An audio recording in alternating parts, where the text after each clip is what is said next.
Kuala Lumpur மாநகரில் இந்தியர்களின் பாரம்பரிய வர்த்தக பகுதியான பிரிக்ஃபீல்ட் லிட்டில் இந்தியாவில் தீபாவளியை முன்னிட்டு கோலாலம்பூர் மாநகர மன்றமான DPKL அமைத்த தீபாவளி கடைகள் இன்று காலையில் காற்றில் பறந்தன.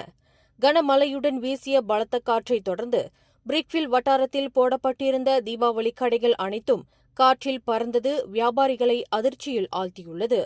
வரும் அக்டோபர் 20ஆம் தேதி இந்து பெருமக்கள் தீபாவளி பண்டிகையை கொண்டாட தயாராகி வருகின்றனர். தீபாவளியை முன்னிட்டு பிரிக்ஃபீல்ட் வட்டாரத்தின் பிரதான சாலையில் பிரத்யேக கடைகள் அமைக்கப்பட்டுள்ளன. சாலையின் ஒரு பகுதி மூடப்பட்டு அங்கு கூடாரங்கள் போடப்பட்டுள்ளன. இந்நிலையில் அந்த கூடாரங்கள் இன்று காற்றில் பறந்ததும் சரிந்து விழுந்ததும் சேதத்தை ஏற்படுத்தியுள்ளன. இதனைத் தொடர்ந்து DPKL பணியாளர்கள் அக்கூடாரங்களை அகற்றும் பணியில் முழுவீச்சில் ஈடுபட்டனர். மேலும் செய்திகளை தெரிந்து கொள்ள கீழே இருக்கும் பெல் பட்டனை அழுத்துங்கள். உங்கள் மகிழ்ச்சியை வெளிப்படுத்த லைக் மற்றும் ஷேர் செய்யுங்கள். தொடர்ந்து திசைகளோடு இணைந்திருக்க சப்ஸ்கிரைப் செய்யுங்கள்.